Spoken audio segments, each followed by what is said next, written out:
Hey guys, it's me Rebecca. So this will be the start of another weekly vlog, and so far today I've just done some yard work. I had to cut the grass in the backyard, which I don't know why I always find such like a tiring task, cause I don't know if it's cause it just gets hot. Dealing with the lawnmower makes it feel like the air is hotter than it is, I guess. I don't know, but usually it takes me out, which it did. Like, I did my front yard yesterday and I was fine, but yeah, I don't know. So, I only did that today, and I've also done some reading. If you saw the end of my last vlog, you would have seen I started The Wall of Thorns by Canva. Like, this is the very end of my last vlog, the last day, and thing with that one, I got page 80 something?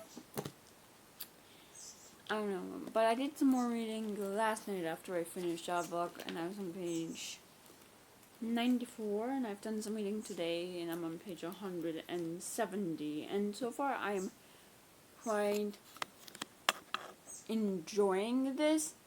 We see with Mimi how her mother, it seems like she's in a state of denial when it comes to what happened to her husband. Like, women, it's become I guess a thing for women who lost their husbands during the war, or lost their sons during the war, mainly just their husbands, to marry into an already established marriage if the wife that's already there tolerates her. Then okay, if not, there's some problems. And Mimi's mom has been offered this a few times, and she's like, "Oh, my husband's still at sea." Like, it's this state of denial that she doesn't want to believe the truth, that she still wants the hope that her husband will still come back, and which I do find a bit sad, but yeah, never easy losing someone you love, I guess. And with Mimi, we see as she's going to the market to sell grain one day, how she stumbles on these two individuals just debating with one another in the town center, and how it's formed a crowd, and she's intrigued by it. She's like, interesting ideas, and all she can do is think about it. Like, Mimi and her family, they're not in a position to be able to send anyone to school, especially a young girl. Like, from what I understand, the family is extremely poor, and neither of the sons were educated. So, my Mimi, and she's still there, still standing, thinking about what was said, when this wandering traveler comes by and kind of offers to help her learn. Like, is intrigued by her company, and decides to become her tutor. And he says he sees traveling, there's someone traveling, when it seems like he does have some power, like an influence, it seems, and a position. And he says his name is Toru Noki, and that's definitely not it. We get this scene where he helps her sell the grain she was unable to sell because she was thinking, and the secretariat clerk at the nearby palace is done to see him and starts listing off the titles he used to have, and apparently this is the man who's refused all titles. And we quickly learn who this Toru Noki is, but Mimi never calls him by his actual name. It's always the teacher. And we just see how he kind of takes her under his wing and teaches her how he takes her on adventures. Oh my word. No idea what that was. As you can only properly learn by not seeing the world, and her mom seems like knows that even if she wants to hold on to her only family, knows that one day her daughter will be flying the coop. Always probably knew that her daughter would be flying the coop, so accepts that. And we see as they go to this landfill, not an airship. Oh my word! It was probably a proper term for what this is, but it's basically a hot air balloon, essentially, to these islands where no one from the rest of the islands really go and changes anything like that. People who live on these islands, old traditions, the older version of the language that's being spoken, like the older ways like people used to live, and it's all part of her education. And you see as she's learning how she's just so hungry for knowledge, and how I would say sometimes like struggles to care about what's being taught to her, because she does have her interest in what doesn't interest her, and her teacher has to figure out how to teach her what doesn't interest her. And something I like about Mimi is that she's very food oriented. Like, she'll be seeing these symbols that's being written, and think, oh, this is this fruit or that fruit or this leaf, and like, why? And it's not only really teaching her what she wants to know, but also teaching her mannerisms, because in order for people to take her seriously, not see her as a threat, and to really look the part of being an intellect, she has to behave a certain way, like during mealtime, and how many sticks she has to use to pick up food or whatnot. And I do think that's quite interesting.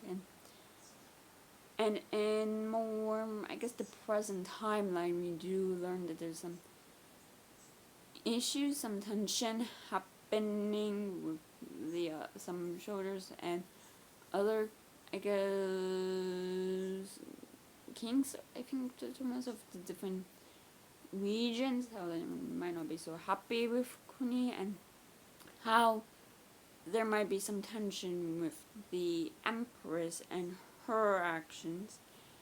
And we see the aftermath of the examination, how people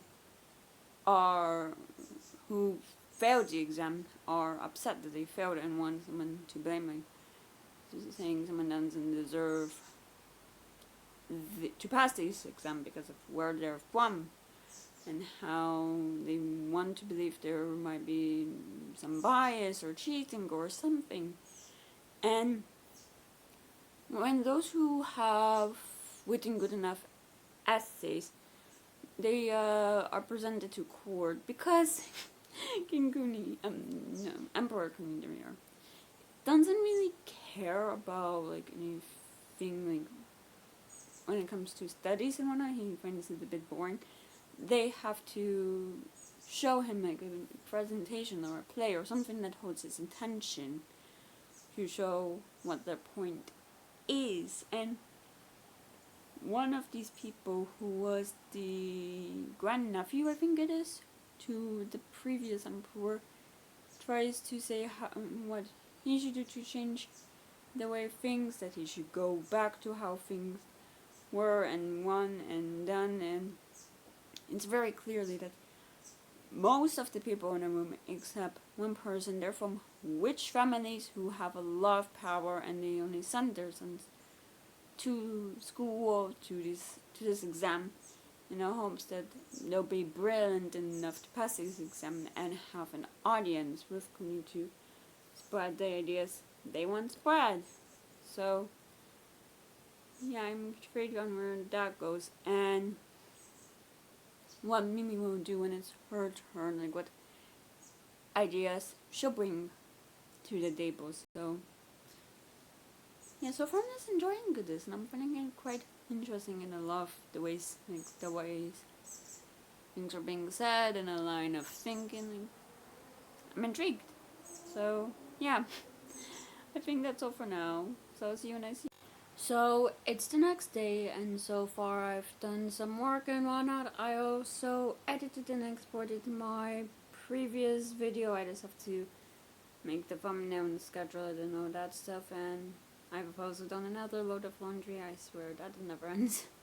And I have done some reading of The Wall of Storms premiere on page 274, and so far I can say I'm quite enjoying this novel. I do like all of the philosophical ideas and the way and how those ideas are being challenged, because they might have worked in the time period when they were created, when they were really being explored, but time has changed, and in a more modern timeline, like those methods, I mean, a lot of educators, a lot of, I guess, the people who've studied the classics, they want those ideas to remain, to be, because it's like,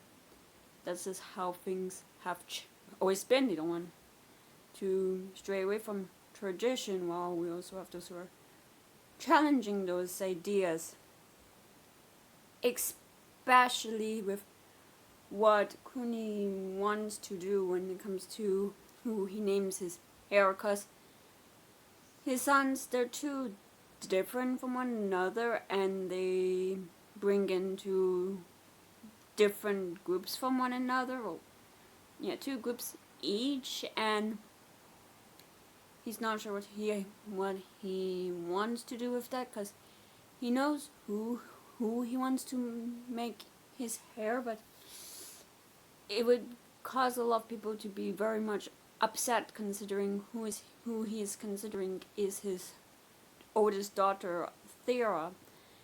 It would upset the scholars who would petition him to prevent that, and it would also face a lot of challenges, including from his wife, the Empress, who wanted to be her son, who is quite protective of her son, considering he shows a lot of favorism towards his other son that he has with his other wife. And oh my word, where's my train of thought? And oh yeah, there we are. And Kuni, he feels a lot of guilt when it comes to his oldest, because he wasn't around for most of his childhood, so there's that distance between them. And something I also liked in this novel is with Zomi, and when she presented her argument, there was a lot of backlash from those who are the nobles, who are ministers, who are, what is his title? Like, I guess Wufi is like, he is the tutor of the emperor's children, but he has an official title, and he doesn't want things to change. And it's like, she is calling out the flaws in the system, and it sends a lot of people who take these exams, who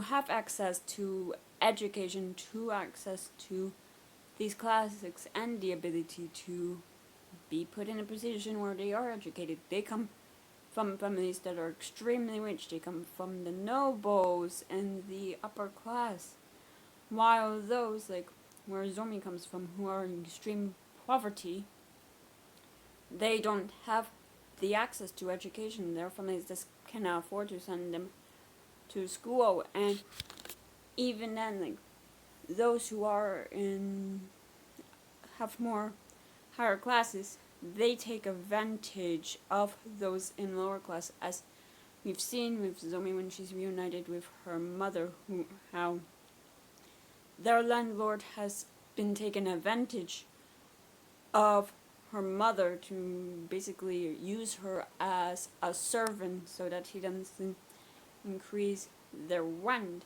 because taxes have gone up in the west of the empire, and it's like the landlords base the higher taxes, they just put those higher taxes onto their tenants, so there is an imbalance of power that is there, and she wants things to change so people have more access, so people have the ability and don't have to be so reliant on those who are just gonna abuse them and take advantage of them.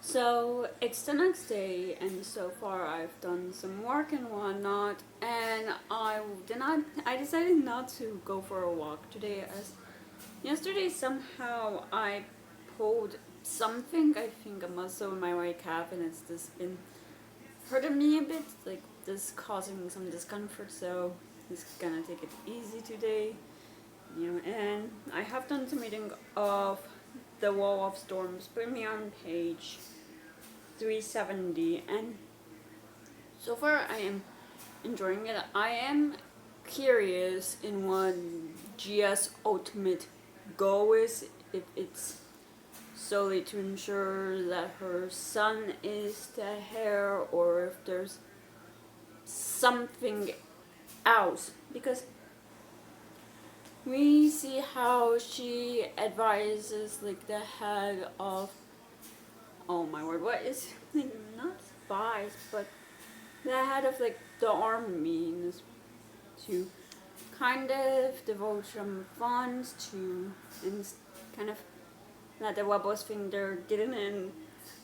These rebels, like the characters we met at the beginning of the book, like they either think they're extremely lucky or they're idiots, because the way they're getting funds and weapons and whatnot, it's all so easy that it definitely read like someone was pulling the strings behind the scenes to ensure that they got what they needed or wanted.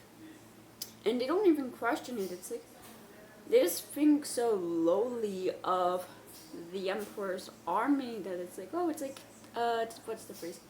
Taking candy from a baby or something of the sort. And they're also somehow able to get their hands on this mirror that it's explained later on how this mirror works, but it seems like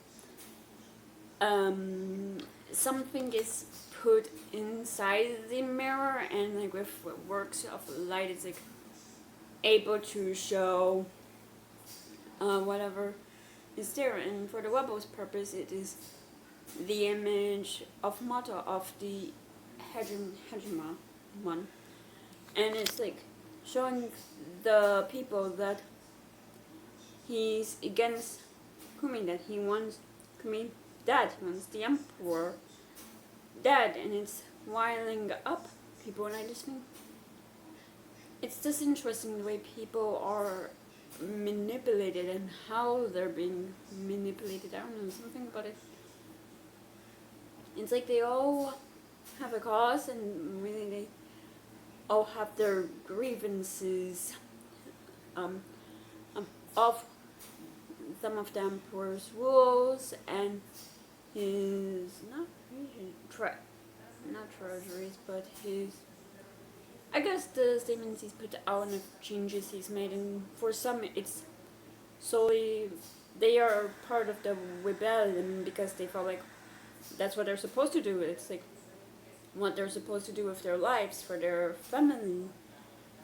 And so I'm thinking, and we see as well Gia, she is trying to erase her footprints and all of this, like trying to write the figures so it's like not so obvious for some they can see what's happening, and also destroying the shop and the people who have created the mirrors. And it seems like also these rebels, they are able to get kings and noblemen whom he thought why was I saying Kuni? It's Kuni. Kuni thought he could trust, that have always been on his side, and now suddenly he's being betrayed, and it's already, I would say,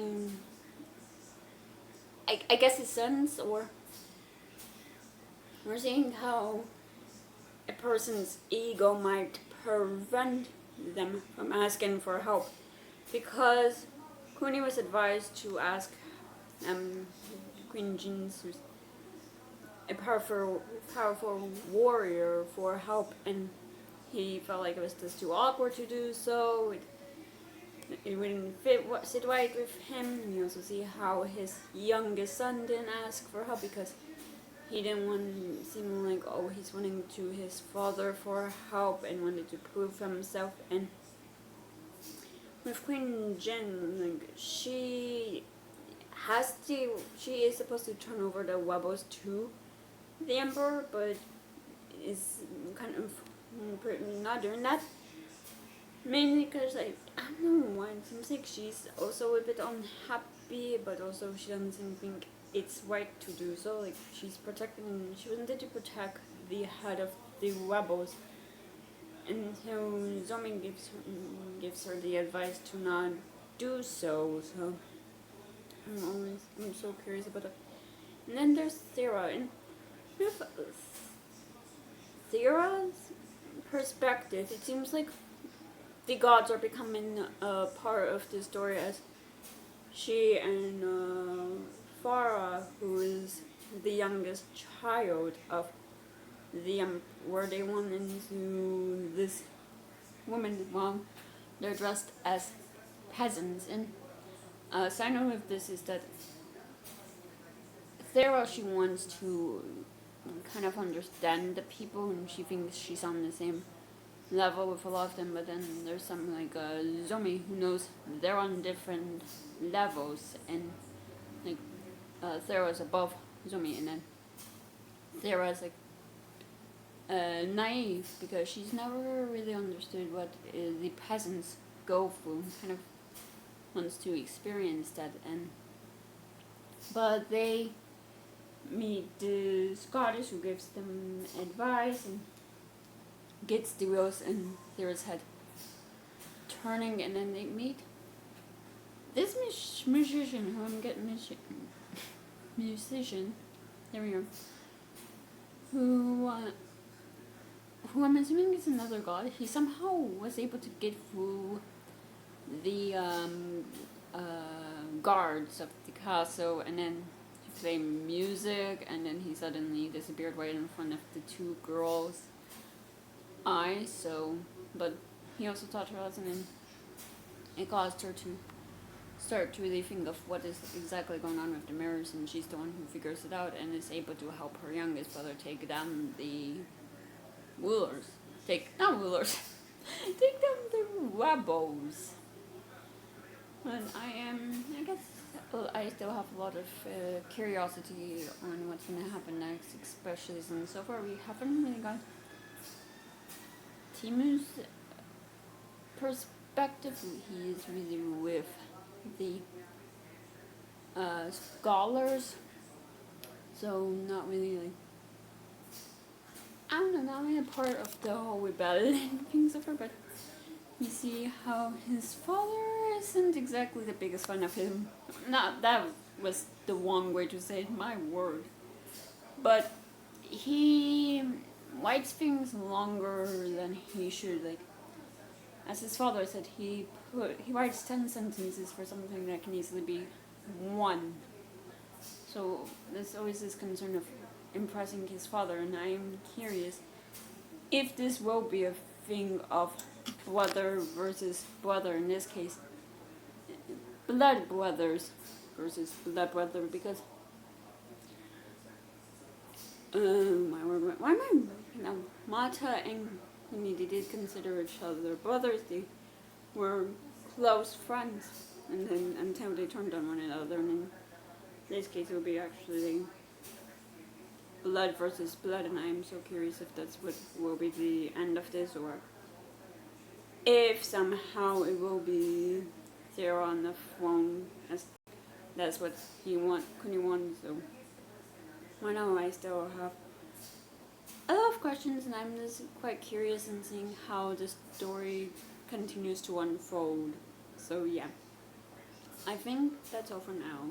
So I'll see you when I see you. And Zomi, when she makes this argument that we're all created the same, and that there's no different in ranks, no different in nobility, if we're poor, if we're rich, there's no difference between us when we're created, when we're mere ideas, before we come into this life, we're the thing, and it's only when we come into this life that there's a difference, and how it's a chance of luck that those are born who have access to education are born into the families that can afford it, that can send their sons to school. Because we also see, like, there is a lack of women, as a lot of feminists don't want to send their daughters away and want to keep them close, want just to marry them off, because in the eyes of a lot of families, the way their daughters are the most useful, I would say, when it comes to the family, isn't earning money for the family through having a job or being educated. No, it is being married off to a nice suitor who will give them a nice dowry or whatever. And there's the flaw in that. And Kuni, he does agree with a lot of it, but he is only one man, and he does have to balance what he wants with what will please the ministers and not piss them off too badly. Like, we see how he does have this plan to kind of pay the families to send their daughters off to school, which isn't really going so well in his books. But yeah, we just really see him agree with her and agree with her ideas, and how he's trying to figure out how to make his daughter his heir without upsetting too many people, and figuring that out. And all the while, it seems like Gia, the Empress, she has her own plans, or she's plotting something, in a sense. Like, she wants to bring out those who are raiders, those who are against her husband, who are still on Mata's side, and she has the head of the spies or guards or something of the sort give them money and resources and weapons so they come out into the open and deal with that. And it seems like she also wants to ensure that her son is here, and that she has called the, I think, king of Zomi's province. I could be so never in it. And he's only like, his title is really a name. It's like all of the powers related to the region emperor, who gives him a list of names. He signs off on the seals to allow them to go to the examination, and he doesn't really see the name.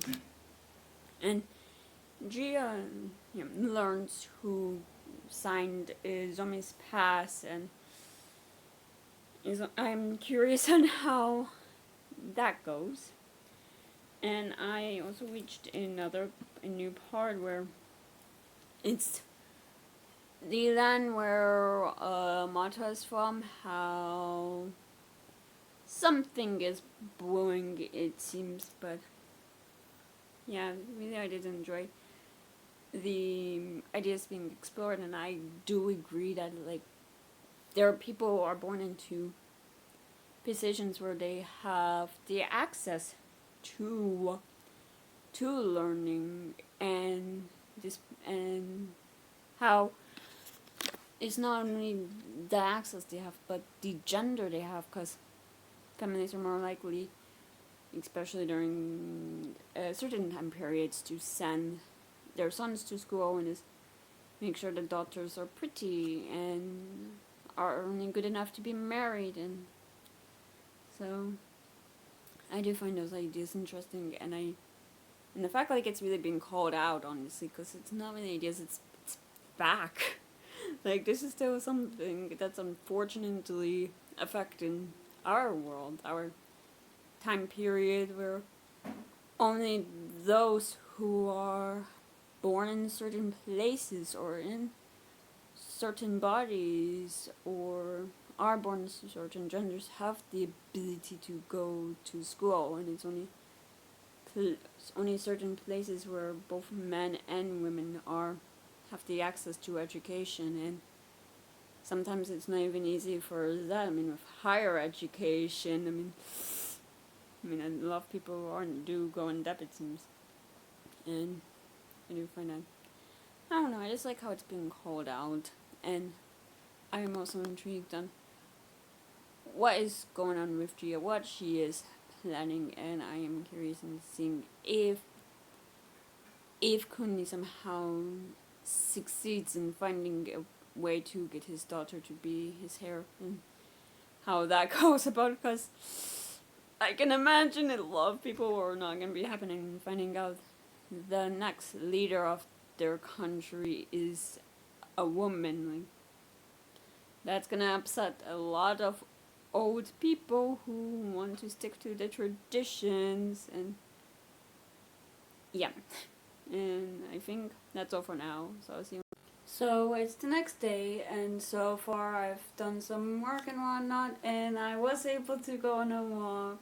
I just took it easy today, and yeah, the weather today's just not been the best. It seems like there's some wildfires up in Canada, and the smoke from them are coming down into the area I live in the US, and the air quality is just not the best. So yeah, the sky was quite yellow today. There was like this yellow hue really throughout the day, but especially this afternoon. So yeah, that was nice. But here's what it is. I just hope everyone who is affected by those fires are safe. And I have done some reading of The Wall of Storms, putting me on page 480, and I do have to say I am liking this quite a lot. A lot of things have happened within this last 110 pages I've read. We learn from Zomi's secret. Zomi, since she's come to the capital, has been keeping this secret that Gia has found out about, and Gia is using this secret to kind of, I guess, blackmail Zomi into saying that Jin is a traitor, that she's harboring these rebels and trying to go against the emperor, and Zomi feeling like she's kind of stuck in a corner, feels like she has no choice but to do so, and we see the consequences, how that has hurt everyone and most people. And later we see how Zomi, she does regret doing that and tries to leave, and Sarah's actually the one who to tell her not be a coward and go back to, and we see how the two start to work together. I wouldn't say it's exactly a friendship, but there's an understanding between the two of them, and things continue along, and until I think it's the Emperor gets a letter about Timu, and until this point we've not gotten anything really about the oldest son. But where he's stationed in Dosu, there were these people who came to shore. They call them savages and a lot of lovely terms that you can imagine. And the tutor Rufi, I don't even know how to explain his interaction with the people, because it was so hilarious, because they basically are asking everything about their weapons, how their airships work, everything, and he's like just willingly giving it up. Like he thinks so low of these people, and it's like his, I think, a commander or general who's with him is like, you shouldn't be telling these people, but telling these people all of this stuff, like kind of being wary of them. But Luffy, he wants to seem welcoming and maybe have these people join Dara and become part of Dara, and now it comes to bite him in the ass. And that entire thing, I'm like laughing my head off because it's like, yeah, it saw that coming away from my way. Like he generally thought so low of these people that he was just willing to share information. And I get it, he might be a scholar and he has a lot of, he thinks Dara is the country's like the best nation in the world, but it's his own arrogance that came to bite him in the ass. And we learned that these people, these invaders, they do have a lot of abilities. They do have these, I don't even know what they are, these animals that can take out the airships, and we see how they take over Dasu and Mu, which are two regions in Dara, and have captured Timu and a lot of other nobles and are putting them to work in the fields or trying to torture them for information to use. And one of these nobles is able to get a letter to the emperor, and it gives them certain pieces of information, or they're able to recall from the letter information they need to fight against these invaders. And we see the story of that fight. And all the while we learn really about Gia and what her goal was. For Gia, it wasn't about like putting her son on the throne. It wasn't that. She, as a woman, has a certain amount of power, and she wanted to use that power to ensure that Dora is as successful and is as much at peace as long as possible.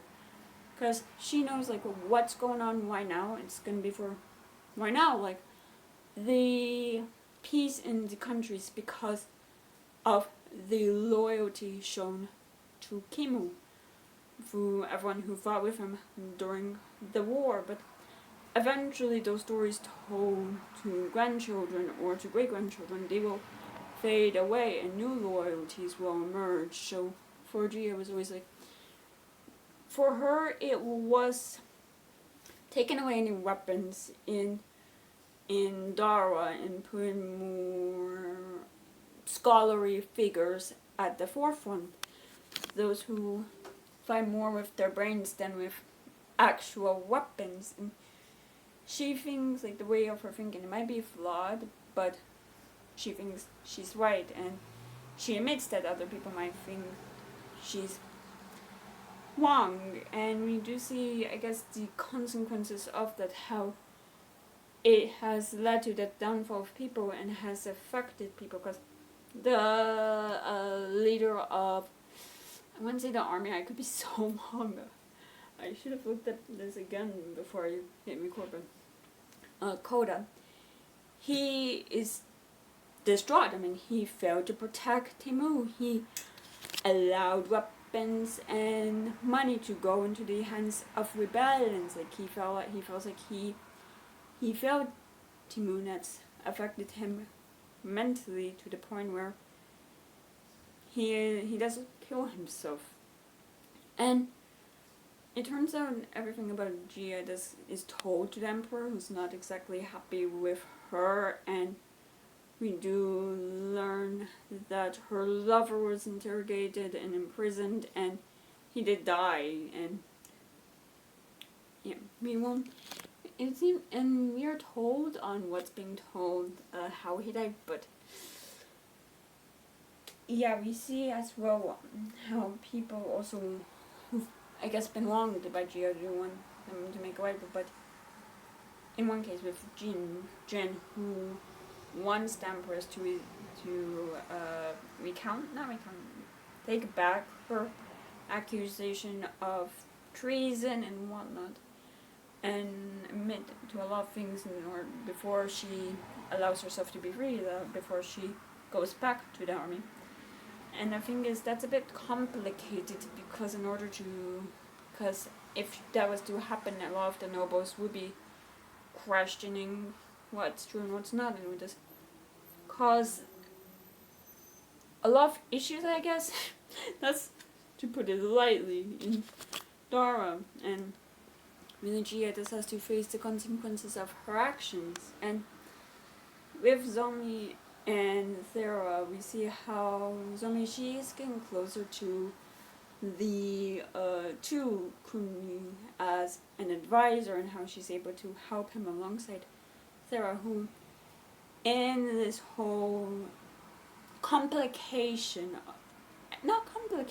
but this invasion has been named like someone who's essentially an advisor, even if people in the College of Advocates are writing petitions and complaining on how that shouldn't be a thing, how women should not be a part of this, but it's more like what's reasonable and what people want and don't want is kind of thrown out of the window. So yeah, I am curious on how this goes and where it goes, and yeah, definitely enjoying this so far. So yeah, I think that's all for now. So see you when I see you.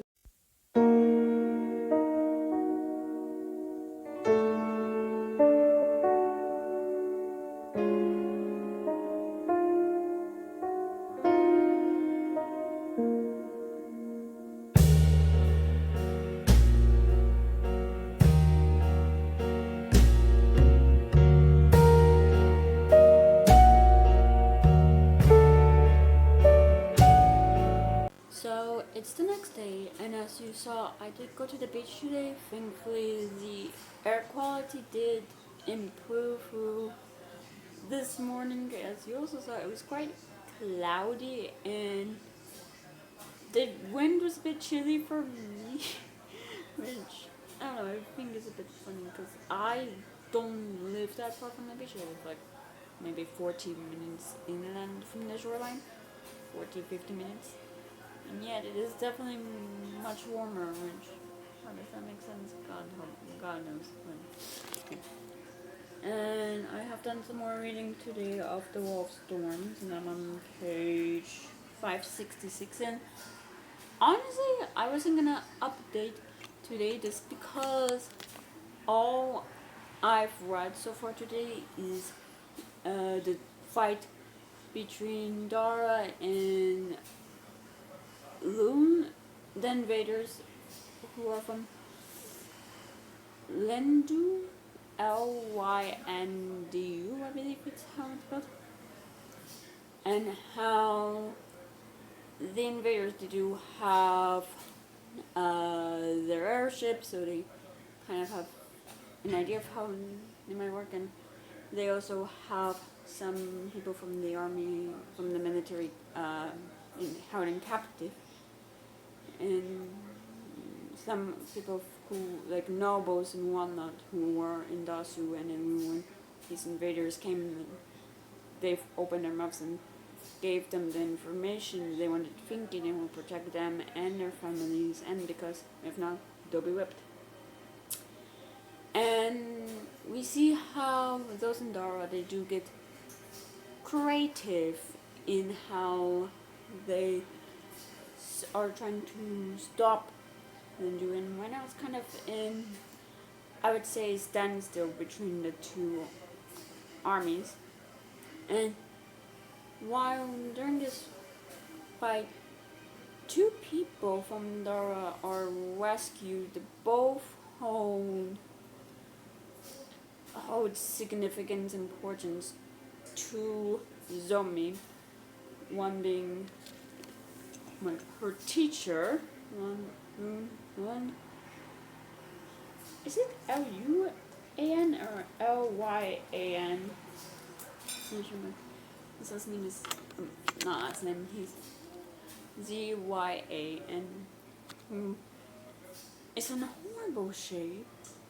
And the other is her father, which I'm quite unsure. Which we did actually get, like, how he was caught captive and how he was caught and how he was so captive. And it seems like it is similar to what happened with Diaz. Both went through this wall of storms, which, from what I understand, is kind of a literal thing. It's a wall of storms, and it's impossible to get through. Like, no one who gets through to the other side ever comes back, or rarely does, until we see Zia is able to, and he's on a floater from a long time, kind of dehydrated and not eating well, until he comes on to this island.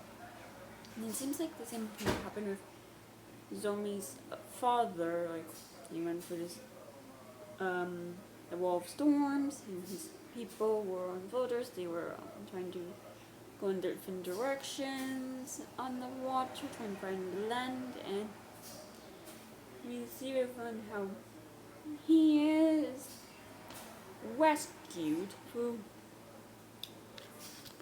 his rescuers. They seem a bit off to him in a sense, like they were the destination of this not trip, but where a previous emperor went, and they tell Linda they admire this emperor as they were just pure farmers, and we didn't really know anything, and he brought them knowledge, and they honor him and his people, as apparently they died from a plague, and he's listening to this, and he's kind of questioning it, what he's seeing, because all of their graves, they look new, and this is something that happened maybe, I would say 30 years prior, maybe longer, and he's given like some papers to figure out how they crossed over, and if there's a way to cross back over the wall of storms, and everything's a bit too organized, almost as if they've prepared it for him, and he kind of not walks it up, but doesn't think about it. He doesn't want to think about it because he thinks that he might be just being a bit rude, like this might be just the way of these people, and he wants to respect that, which is quite the opposite of what we saw with Rufi, I would have to say. But nope, he gave them the information they wanted from him, and they threw him in a dungeon with Zomi's father, who tells him his story of how he got captured. And we are now in this point in the story where we get backstory of the Lindu and how they've had conflicts with people, other tribes on their island, and how they had to send a captive to them, someone from the royal family, and how the king of them then backstabbed those people, and how his son then betrayed them and got away. And so far it's quite interesting. So yeah, I just wanted to update now because I had a feeling if I updated tomorrow, I always have trouble when it gets a bit too long. My laptop just doesn't like that, so yeah, this one to make it easier on myself, and I think that's all for now. So I'll see you when I see you. So it's the next day, and so far I've done some work and whatnot. And as you saw, I did go out today. A town on the shoreline was doing a book sale, and I went, and I did get quite a few books in total I got 5 for about $15. But okay, what's the right order of this? I Okay, I read The Bone Season by Samantha Shannon a few years ago, and so today I saw, I think, the next 3 books, the Mime order. I'm not sure which order the next 2 are, but I also got The Song Rising and The Mask Falling alongside. The Daughter of Dr. Moreau by Sylvia Moreno Garcia, and Frankenstein in Baghdad by Ahmed Sadari. Let me just double check it. Yeah, it is translated from the Arabic by Jonathan White. And on my way home, I did drive by another library that I know. Like, this has a small area where they sell books, and for $2 I picked up Atmosphere by Taylor Jenkins Reid. So yeah, my TBR.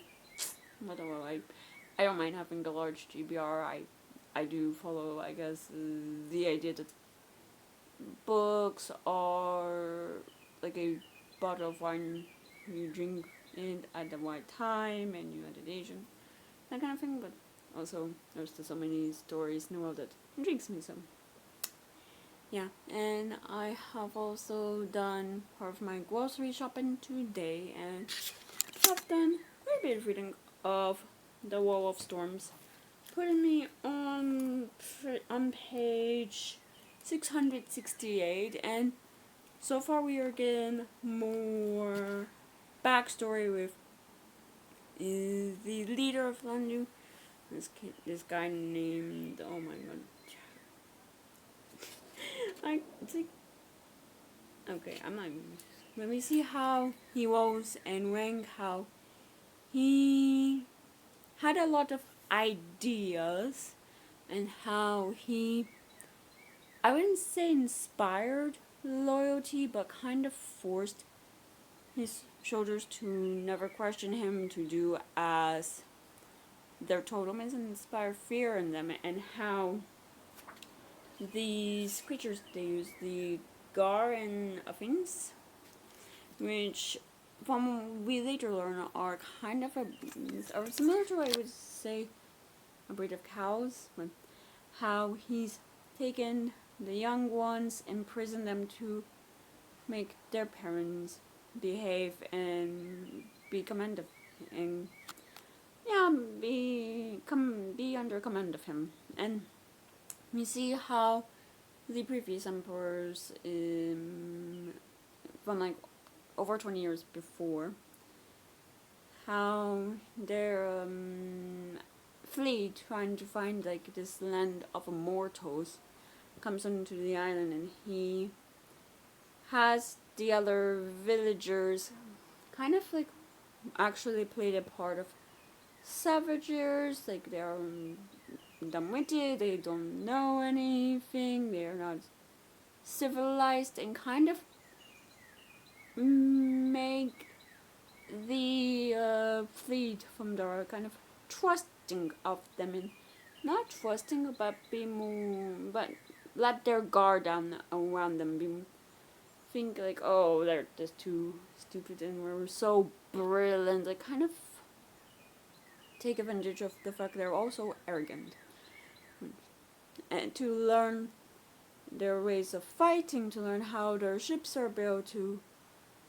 learn a lot, and to learn what Aura's like. And we see the plan starting to form to invade Aura so they can have a better life. And the one issue is trying to get through this wall of storms, because each fleet they've sent out, most of them haven't returned or are unable to find a way through the storm. Wall of Storms into Luan, and it's Luan, comes and he's tricked into kind of given the information, or really forced to give the information, when in order to protect someone from being tortured and killed because of him, and something he just won't ever be able to forgive himself. And we see how him and Zomi's father are taken back to Dara to witness as their homeland is fallen to these invaders, and how they try to sabotage that plan, and they're caught and are probably brutally tortured, which frankly isn't detailed, but you see how the invaders, I would say, they kind of they are able to trick the army of Dara and Indasu, and able to surround them and take captive both the Emperor and his eldest son. So things are not looking so great there. And Jin, she is asked again to command the army, and she doesn't really see a lot of hope. Like, she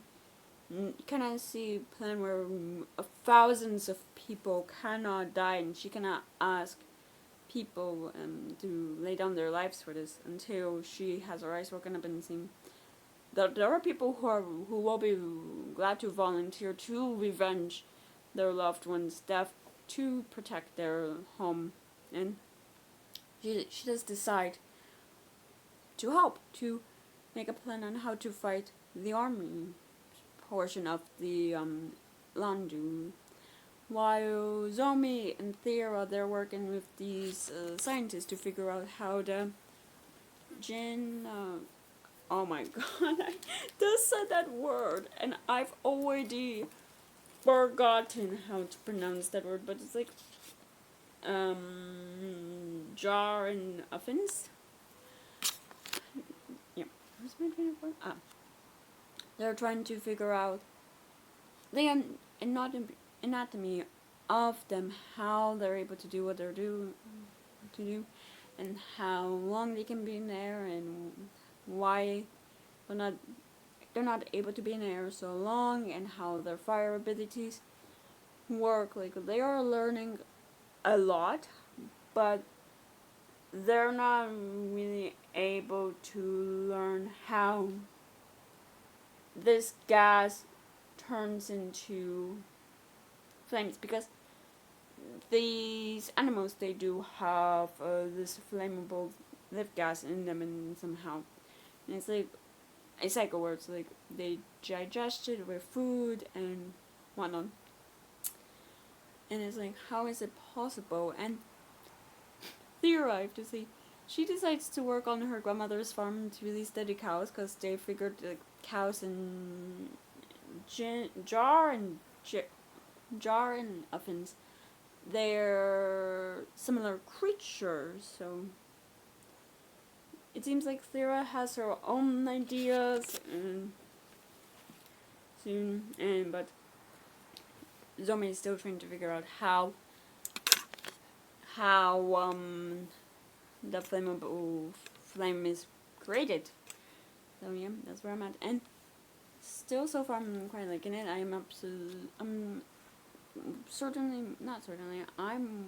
really liking the part of like, this lab is really full of boys, of men, there's no women inside, and Thera, when she gets there, introduces two women, because they'll be more, because of their experience in their home and their homes, you might be able to introduce a new train of thought. And the head of the scientist, like, place, kind of like, but neither didn't really feel past this ultimate exam, and it's like, they're both brilliant in their own ways, and we do see how these two women are undermined because they were brought in by Thera, and how Thera is undermined because of the fact she is a princess, until all three of the women are able to earn their respect, when the head of the scientist not really listening to them, opens the sack, and his hair is set on fire, and they have to do some quick thinking to put it out, which is just taking Thera's heavy winter robe and just putting it on his head. So we do see that, and I have to say, during this scene, Thera and Zomi working together, I liked it. Like, it seems like they do it. seems like they do have one to care for one another during this, and Zomi has realized she was this arrogant in the past, thinking she was so brilliant, and kind of seeing Thera like for another princess who was this royal and should be above everyone, but is so low and well, trying to make friends with someone so lowly and whatnot. And I don't know. It seems like with Thera, she was this lonely because I mean she did have her siblings, but outside her family, she didn't have any friends because of her status. So you see how her and Zomi do go close, and I do like the idea of them together, like, but I'm not sure if they would work out in the sense Thera still has a lot of expectations. Like she is from the royal family. She's expected to marry well, to marry a man and have children and all that stuff. So, and it seems like Kuni wants to put her on the throne when it's time for him to choose a heir. So I am curious if that will actually happen or if that will not. Or I'm less curious on where this goes from here. So yeah, so far I just like seeing the kind of this figuring things out portion and figuring out how to stop this army who are led by people who are quite brilliant, who are quite creative as well. So yeah, I think that's all for now.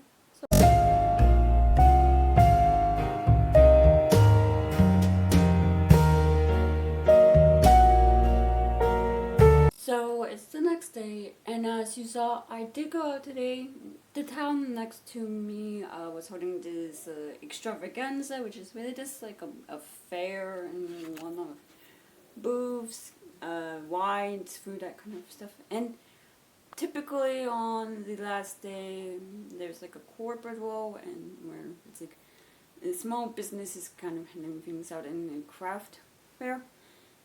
That was supposed to happen today, but as we are expecting some storms, they postponed the event till tomorrow. So yeah, and I will show that tomorrow, as I think I will be extending this vlog for a day just to wrap up my thoughts on this book. But it's good for up and going. Hopefully it will clear the air a bit due to those fires, which yeah. And with the Wall of Storms, I keep wanting to see the first book in the series. For some reason, but with this, I'm on page 762, and there's been some things that's like. So, with the Landu, they're trying to kind of, I guess, subdue or really break the will of two of their captors, the Emperor and his eldest son, Temu, and have them join their side in a minute. Join their side and join their cause and do it willingly. And the king of Dalandu, his eldest daughter, comes up with a plan, and we see how she gains the trust of Temu and forms like a courtship with him, who Temu, I would say,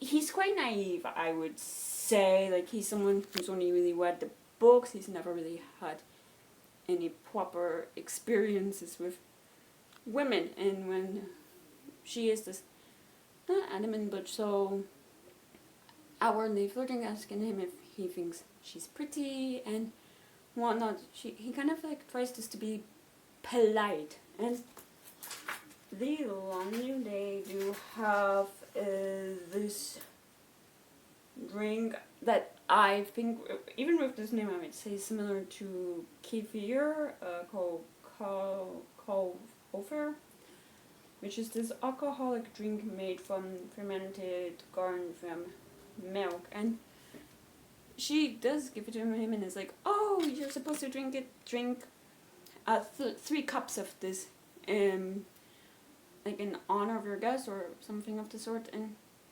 he is drugged. And this that scene is, there's a lot I can handle, but I don't really appreciate those kind of scenes where he's drugged and, well, they sleep together when, because, I mean, is the consent really there and whatnot, like, it's not really, yeah, and it seems quite quickly too that he does break, that he is on their side and is willing to help the Landu, as he still imagines this world of peace and thinks that because of him that he might have some influence over the leader of, I need to stop unreading on my bookcase, which the leader of Landu, and maybe talk and find a way for the two people to live together peacefully, and as well with the fact they slept together on what seems multiple times, she does fall pregnant, even further like connecting him to the Landu because of the child. Like if she does give birth to this child, it can be used as leverage against him. And because of his actions, his father disagrees, and Tamu and his father, because of everything going on in the first book, they never really, like, I guess had a proper relationship. Like, there were things that Kuni failed to teach him, and this was felt to be there for him as a father, something he regrets. And we see the Landu, they're planning to kind of continue on in their attack and their, I guess, conquest afterwards of Dara. There are, like, the people of Dara do try to delay them by destroying their vegetation, my word, and by Okwaskin and whatnot, and honestly, that causes the leader who is a wolfless person, to open up granaries and feed it to the garden infants, which, because of their stomachs, doesn't sit well, and some of them die. So, but we see the start of the invasion and how Dara, they have been working on a new kind of airships that would be similar to the fire that the Garnfins breathe, and we see how, I guess there is some tension, and in a sense, like, the leader of the marshal of this army has to decide when to use these airships properly, when to let the fire out and destroy these animals, the Garnfins, I mean. And all the while, Kuni, he is on the airship. He put a rusted nail in his foot, gravely injuring himself.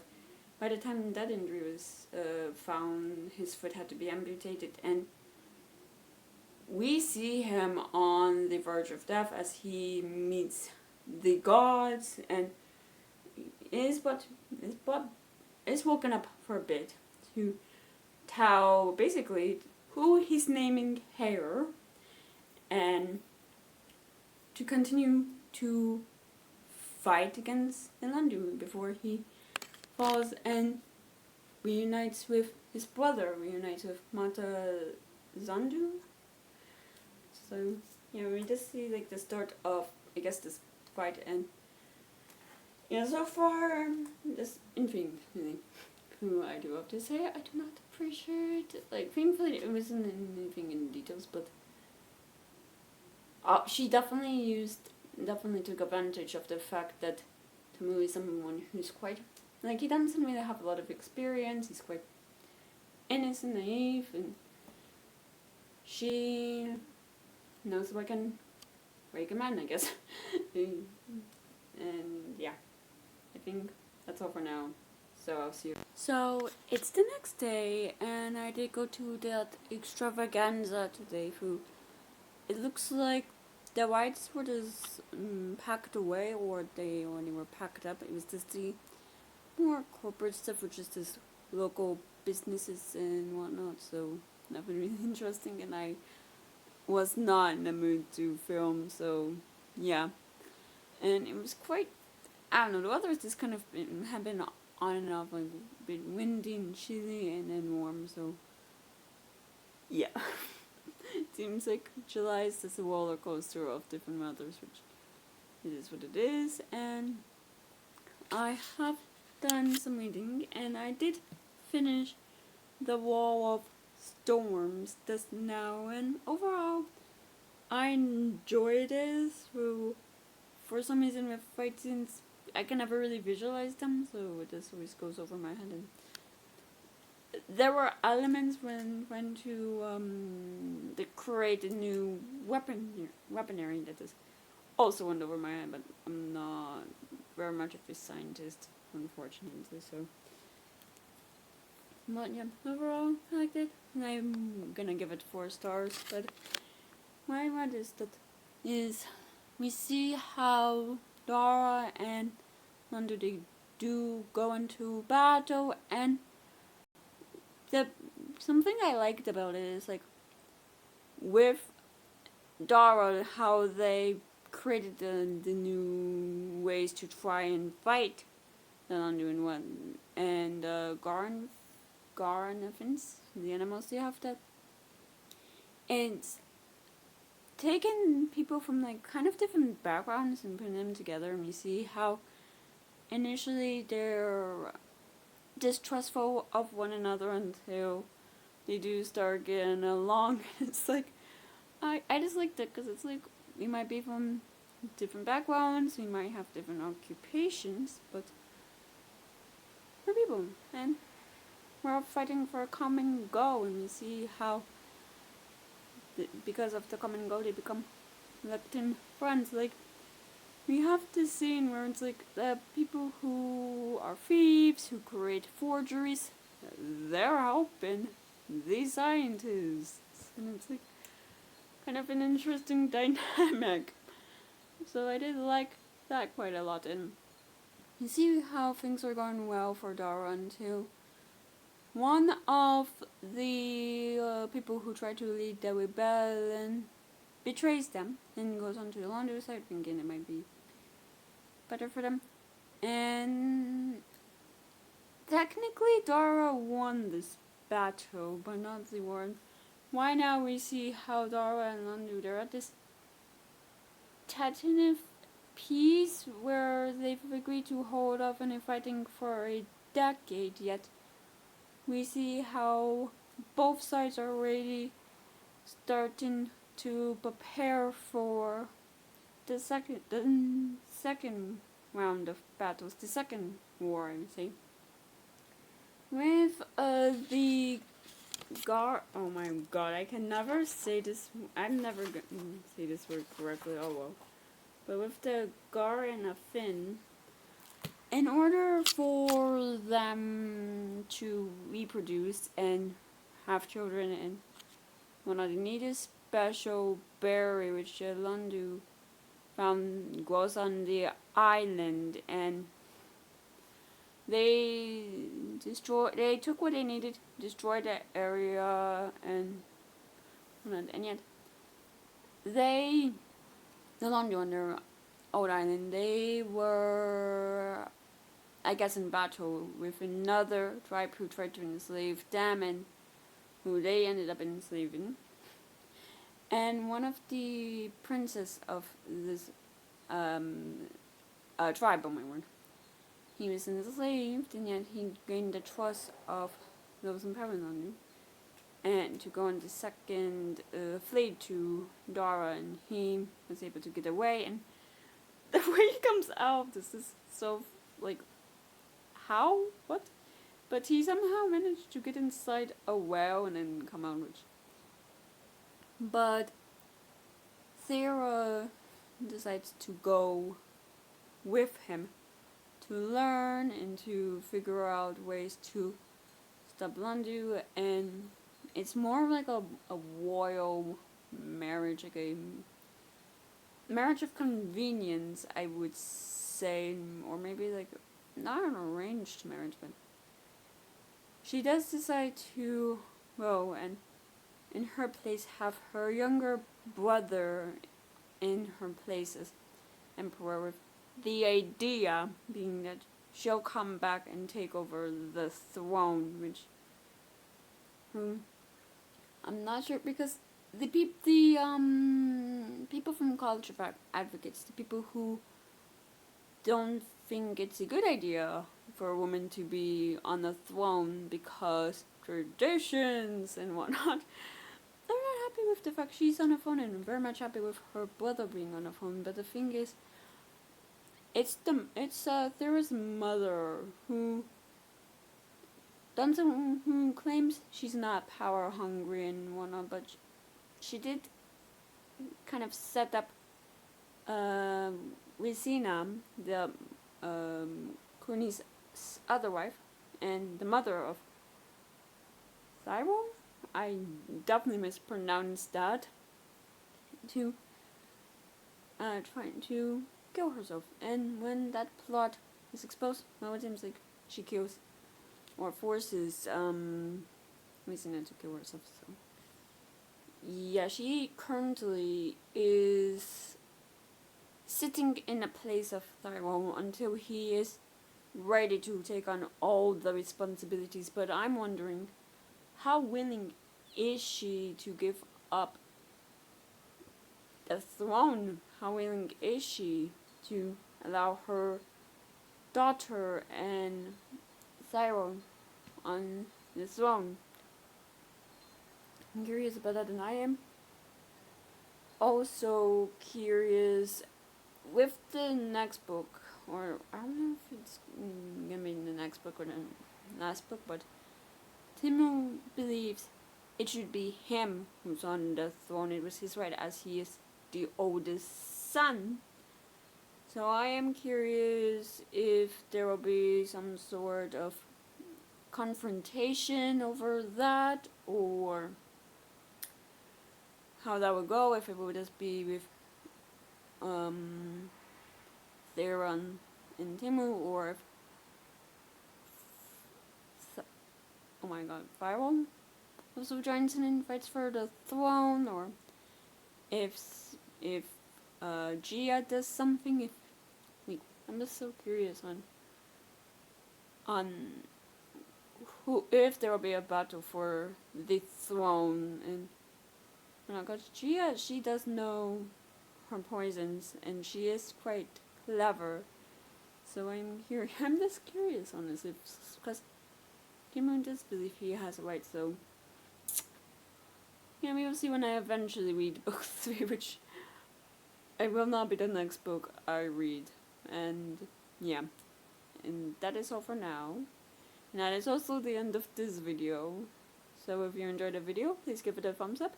Leave a comment below telling me what you've been up to recently, and if you've read the series so far, what are your thoughts on it? If you want to, please subscribe to this channel, and if you want to follow me on any social media, then all those links are in the down bar below. I will see you guys next time I post a video. Bye.